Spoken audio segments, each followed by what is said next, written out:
Let's take this to a new level where we're going to play triple stops. You're still looking at a diagram 3 where you have the C minor pentatonic 6-string rooted scale labeled in black and red ink so you can see clearly the low side and the high side. Just as we did with double stops, you're going to view each side of the scale and play 3 notes simultaneously, hence triple stops. Now with this dirty sound, you don't hear it as much. If I had a clean sound, you would clearly hear some of the jazz influence here.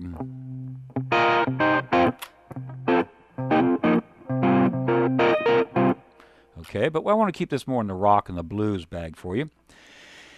And the fingerings on these are very straightforward, although they may be a little awkward for you, so I'm going to be very particular about explaining these. When you played the double stops on the high side, you hyperextended your 4th finger. Now, if your fingers and your hand were in the right position, your 3rd finger should just fall right over the 3rd string. So in a way, this is a good test to see if in lesson 2 you got what you were trying to get. If your hand was back like this, you notice how then you're on the side of your 3rd finger, you're back on the pad, and it's going to give you some problems. So I stress again, have your hand underneath, as if you're playing a bar chord. Not quite as far in the back, but up somewhat. And you'll support your hand. There's a little bit of a space between my index finger and the side of the neck, but and you'll see how I actually have my fingers in position as if I'm... That's going to pay off later on. You don't just do this and have these 2 fingers pointing at the ceiling. That's very important. Keep them over the strings or indeed even touching the strings. So here your 4th finger is hyperextended and then your 3rd finger is playing the 3rd string. So we have a 4, a flat 7, and a flat 3.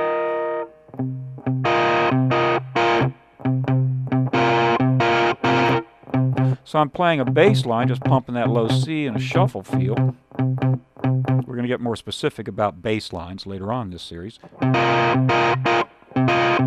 So since you got 3 notes, if you're going to have your pick occupied playing a bass note or some other note, you'll be using the remaining 3 fingers on your picking hand. If you're not used to hybrid picking, now's the time to get in shape on this. So you just plant them, and I use nails because I play classical guitar and I use my nails when I'm finger picking all the time. So that really helps balance things out. If you're not accustomed to that, get with a classical teacher or buy some books. Like the Pumping Nylon book is a great book because they go through and explain about nails and how to file them and things like that. And you got to keep them smoothed down. But anyway, that'll help you get the balance between a picked note and a fingered note. So let's just go through the scale like I did before. You're going to play along. So here we have the high side of the top 3 strings, the low side of the top 3 strings. Now we move over to the 4th, 3rd, and 2nd string. Now, if you look at how my hand is, I'm not like this. My little finger isn't just flopped over. It's actually very upright, and I'm hyperextending my 3rd finger. So there's pretty strict positioning in this case because I want to make sure that 1st string is deadened. And then I'm deadening the 5th and 6th strings. Remember, I'm always dampening things, so it looks like I'm playing something with my 2nd finger. I'm not. I'm just dampening. And is my 1st finger out like that? No. Where is it going to be? Where I need it for the next structure. The flat 7, flat 3, and 5. Then you move over. That's really muddy, so let's even clean that up a little bit here. This is quartal harmony. You have intervals of perfect fourths. And then on the bottom, there are a couple fingerings. Again, we're not going to use this so much down low. So you can experiment, but the point is you're looking at diagram 3, which is color-coded, and you're simply playing 3 notes on adjacent strings on the high side, 3 notes on the low side, and so on. Now, we've covered double stops and triple stops, just food for thought. Why couldn't we go and play 4-note groups? But that sounded very jazzy, so I'm not going to address that in this lesson, but obviously you see how you can just take this as far as you want. You could do 5-note structure.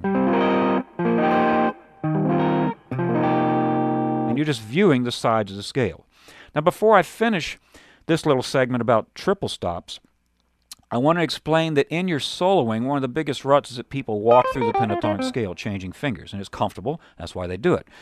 A great way to break that, and I've said it in a lot of my lessons, is to use double stops and to see the sides of the scale, whatever it may be you're playing. So if you've practiced these double stops and you really see them well, then simply start articulating.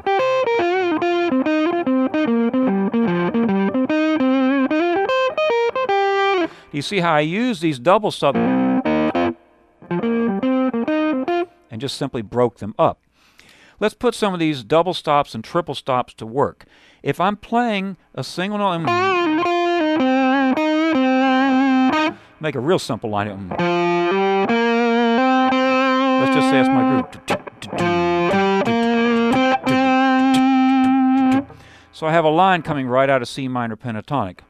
I can harmonize.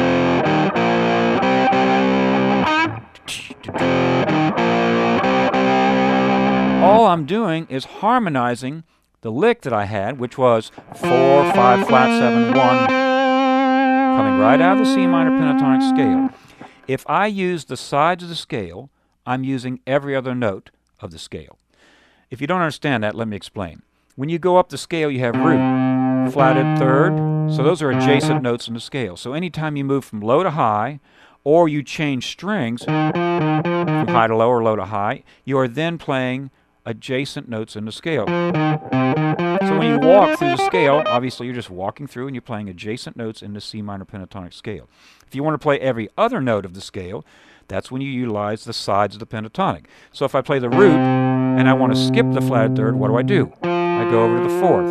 And likewise, if I'm on the flatted third, I want to skip the fourth. So you see how using this color coding and seeing the sides of the scale enables you to play every other note. Okay? That's why it doesn't sound like you're just walking through the scale. So when you're playing the double stops, you're playing every other note of the pentatonic.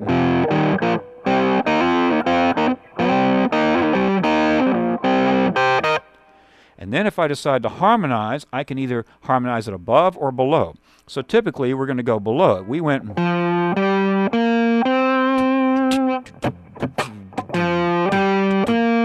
a shuffle.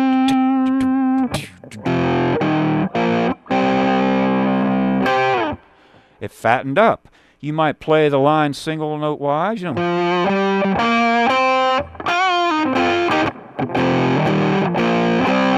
You just harmonized yourself, fattened up the sound. It was a great little tool. And then rhythm guitar, this is a great way for you to fatten things up, especially in a trio context, guitar, bass, and drums. Well, the triple stops are just going to take it a step further. Let's say I have triple stop. You hear I'm just harmonizing it, playing, again, every other note. So when you stay on the sides of the scale, you're playing every other note of that pentatonic scale. Now, I've covered a lot in this lesson, and I've given you a few little licks. They weren't transcribed, tabbed out, or anything, but you need to just work through, and I'll show you some pointers when we get into these next lessons of how to articulate these lines and finger them and make them sound really alive.